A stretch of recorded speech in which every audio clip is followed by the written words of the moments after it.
اردو کی پرانی اور مشہور کتابوں کے ورق الٹتے ہوئے آج ہم ایک ایسی کتاب پر آ پہنچے ہیں جو اگرچہ پہلے پہل دیوناگری یا ہندی رسم الخط میں چھپی تھی، مگر دلچسپ بات یہ ہے کہ اسے آج تک اردو کتابوں میں شمار کیا جاتا ہے، اور یہ کتاب ہے بیتال پچیسی۔ اپنی اس بات کو ہم ابھی وضاحت سے سمجھائیں گے، مگر پہلے یہ بتا دیں کہ بیتال پچیسی 171 سال پہلے کلکتے میں چھپی تھی۔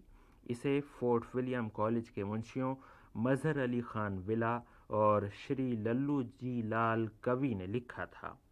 اس وقت جو انگریز باشندے سول اور فوجی ملازمت کے لیے ہندوستان جاتے تھے، انہیں وہاں کی زبان سیکھنا ہوتی تھی۔ اسی مناسبت سے اس وقت وہاں کی زبان کا نام ہندوستانی رکھ دیا گیا تھا۔ رسم الخط چاہے فارسی ہو یا دیوناگری، مگر زبان ہندوستانی ہی کہلاتی تھی۔ اس کے ساتھ ساتھ یہ بات بھی طے تھی کہ یہی زبان اردو ہے، بلکہ سچ پوچھئے تو اس وقت ہماری زبان کے کم سے کم 5 مختلف نام تھے: ریختہ، اردو، ہندی، ہندوی اور ہندوستانی۔ پونے 200 سال پہلے جب کمپنی بہادر کی حکمرانی نے بنگال کی سرحدوں سے قدم نکال کر دہلی، اودھ، میسور، حیدرآباد اور کرناٹک تک پہنچنا شروع کیا، تو اس نے دیکھا کہ یہی ہندوستانی ایک ایسی زبان ہے جو ہر جگہ آسانی سے بولی اور سمجھی جاتی ہے۔ چنانچہ ہندوستانی کو فروغ دینے کا کام شروع ہوا۔ کلکتے میں نیا نیا ہندوستانی چھاپا خانہ لگا، کتابیں لکھی جانے لگیں اور چھپنے لگیں۔ انہی دنوں ہندوستانی کتاب بیتال پچیسی چھاپی گئی، مگر دیوناگری یا ہندی رسم الخط میں، مگر انداز وہی تھا، اردو اور فارسی کتابوں کا۔ چنانچہ بیتال پچیسی کا آغاز یوں ہوتا ہے: بسم اللہ الرحمن الرحیم، جو پہلے ہو توحید سے تر زباں، لکھوں آگے نعت رسول زماں۔ یہ عبارت میں آپ کو بیتال پچیسی کے پہلے ایڈیشن سے پڑھ کر سنا رہا ہوں، جو 1805 میں کلکتے میں چھپا تھا۔ بعد والے جو ایڈیشن میری نظر سے گزرے ہیں، ان میں سے یہ عبارت نکال دی گئی تھی اور اب شاید ہی کہیں نظر آئے۔ اب میں آگے بڑھتا ہوں۔ یہ عبارت ہر ایڈیشن میں موجود ہے۔ میں دیوناگری رسم الخط سے پڑھ کر سناتا ہوں۔ ابتدائے داستان یوں ہے کہ محمد شاہ بادشاہ کے زمانے میں راجہ جے سنگھ سوائی نے، جو مالک جے نگر کا تھا، سورت نام کبیشور سے کہا کہ بیتال پچیسی کو، جو زبان سنسکرت میں ہے، تم برج بھاشا میں کہو۔ تب اس نے بموجب حکم راجہ کے برج کی بولی میں کہی۔ اس کے بعد کہتے ہیں کہ اب شاہ عالم کے عہد میں اور گورنر جنرل ویلزلی کے دور میں جان گلکرسٹ کے فرمانے پر مظہر علی خان ولا نے شری للو جی لال کوی کی مدد سے اس قصے کو ایسی آسان زبان میں بیان کیا جسے خاص و عام بولتے ہیں اور عالم و جاہل سب سمجھتے ہیں، مگر غالباً اس میں بھی سنسکرت اور بھاشا کے کچھ مشکل الفاظ رہ گئے تھے۔ چنانچہ تارنی چرن متر نے، جو کالج کے ہیڈ پنڈت تھے، اس ترجمے پر نظر ثانی کی اور مشکل لفظوں کو نکال کر ایسے لفظ شامل کیے جن کا اس زمانے میں عام رواج تھا، البتہ ہندوؤں کی تہذیب و تمدن کی عکاسی کرنے والے لفظ برقرار رکھے تاکہ قصے کا مزاج بدل نہ جائے۔ ابھی ذرا دیر بعد ہم بیتال پچیسی کی ایک کہانی پڑھ کر سنائیں گے، جس میں آپ دیکھیں گے کہ اردو، ہندی، سنسکرت اور برج بھاشا کے لفظوں کی کیسی کیسی پرلطف چاشنی ہے۔ اس مشہور کتاب کی مختصر تاریخ یوں ہے کہ بیتال پچیسی ابتدا میں سنسکرت میں لکھی گئی۔ اس کے مصنف شیو داس تھے اور کتاب کا اصل نام ویتالا پنچا ونشتی تھا۔ کہتے ہیں کہ یہ سنسکرت زبان کی نہایت آسان نثر میں لکھی گئی تھی۔ پھر جے پور کے راجہ جے سنگھ کے کہنے پر اسے برج بھاکا میں لکھا گیا۔ یہ جے سنگھ وہی راجہ ہیں جنہیں علم و ادب سے بے حد لگاؤ تھا اور جنہوں نے فرانس اور پرتگال کے درباروں میں اپنے ایلچی بھیجے تھے تاکہ یورپین استادوں کی خدمات حاصل کریں۔ انہوں نے یقلیدس کا سنسکرت میں ترجمہ کرایا تھا۔ پھر جب 1801 کے لگ بھگ اس کے ہندوستانی میں ترجمے کی باری آئی تو غالباً اس ذمہ داری کا بیشتر بوجھ مظہر علی خان پر پڑا، جنہیں سنسکرت نہیں آتی تھی، البتہ وہ برج بھاکا کے مقبول اور شاعرانہ انداز سے بخوبی واقف ہوں گے، اس لیے بیتال پچیسی کا ترجمہ اصل سنسکرت سے نہیں بلکہ بھاکا سے کیا گیا۔ اس کام میں ہندی کے عالم للو جی لال نے ان کا ہاتھ بٹایا۔ لندن میں انڈیا آفس لائبریری میں اس کے اردو کے 5 بہت پرانے ایڈیشن موجود ہیں۔ اس کے علاوہ صرف پچھلی صدی کے ہندی، گرمکھی، انگریزی، رومن اور جرمن زبانوں کے تقریباً 40 ایڈیشن ہیں۔ مگر دلچسپ بات یہ ہے کہ فورٹ ولیم کالج والوں نے سب سے پہلے اس کے جو 2 ایڈیشن چھاپے تھے وہ آج تک اردو کتابوں کے ساتھ رکھے ہوئے ہیں اور اردو کتابوں کے کیٹلاگ میں شامل ہیں۔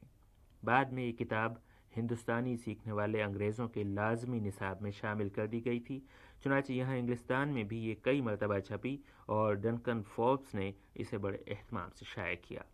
آئیے اب اس کے 171 سال پرانے ایڈیشن سے کچھ صفحے پڑھیں۔ مالوا کے راجہ وکرماجیت کو بیتال ایک کہانی سنا رہا ہے۔ اگر آپ نہیں جانتے کہ بیتال کیا ہوتا ہے تو لیجئے ہم یہ بھی بتا دیں۔ بیتال ایسے مردے کو کہتے ہیں جس میں بدروح سما جاتی ہے۔ تو سنیے 5ویں کہانی۔ بیتال بولا، اے راجا، اجین نام ایک نگری ہے اور وہاں کا راجا مہابل اور اس کا ہری داس نام ایک دودھ تھا۔ اس دودھ کی بیٹی کا نام مہادیوی، وہ اتی سندر تھی۔ جب وہ بر جوگ ہوئی تو اس کے پتا کو چنتا ہوئی کہ اس کا بر ڈھونڈ وواہ کر دیا چاہیے۔ غرض ایک دن اس لڑکی نے اپنے باپ سے کہا کہ پتا، جو سب گن جانتا ہو مجھے اسے دیجو۔ تب اس نے کہا کہ جو سب علم سے واقف ہوگا تیری شادی میں اس کے ساتھ کر دوں گا۔ پھر ایک دن اس راجا نے ہری داس کو بلا کر کہا کہ دکشن دشا میں ہری چند نام راجا ہے، اس کے پاس تم جا کر میری طرف سے کشیم کشل پوچھو اور ان کی کشیم کشل کے سماچار لے آؤ۔ یہ راجا کی آگیا پائے ودا ہوا۔ اس راجا کے پاس کتنے ایک دنوں میں جا پہنچا اور اس سے اپنے راجا کا سب سندیسا کہا اور ہمیشہ اس راجا کے نکٹ رہنے لگا۔ غرض ایک دن کی بات ہے کہ اس راجا نے اس سے پوچھا، اے ہری داس، ابھی کل جگ کا آرمبھ ہوا کہ نہیں؟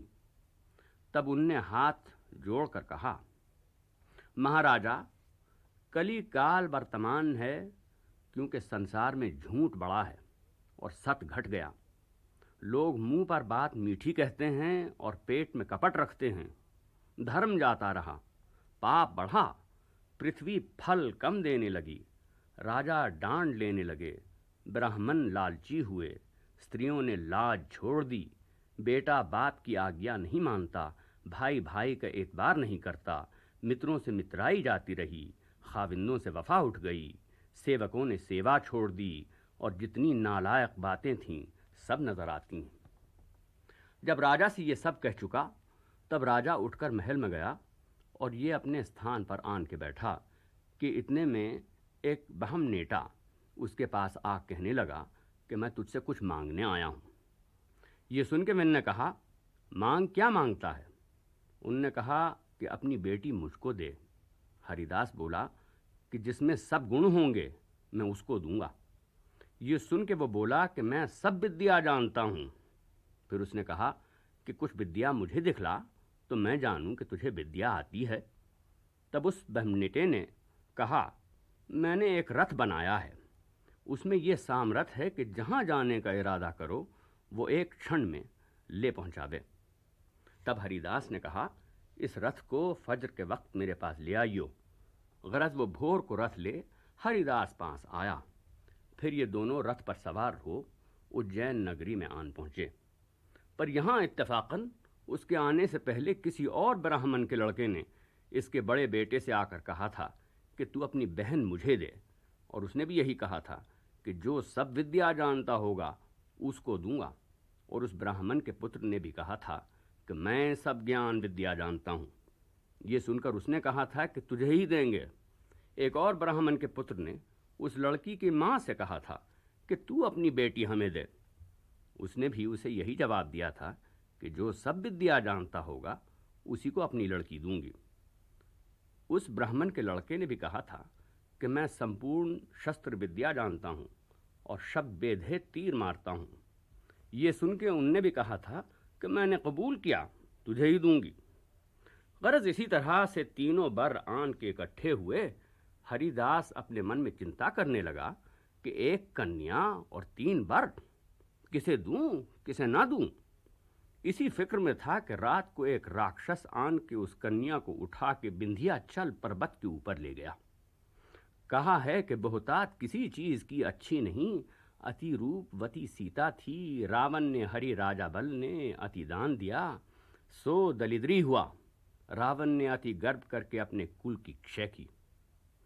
غرض جب بھور ہوئی اور سب گھر والوں نے کنیا کو نہ دیکھا، تب انیک پرکار کی چنتا کرنے لگے، اور یہ بات وہ تینوں بر بھی سن کے وہاں آئے۔ ان میں ایک گیانی تھا، اس سے ہری داس نے پوچھا، اے گیانی، تو بتا کہ وہ کنیا کہاں گئی؟ ون نے گھڑی ایک میں بچار کر کے کہا، تمہاری لڑکی کو راکشس نے پربت میں لے جا کر رکھا ہے۔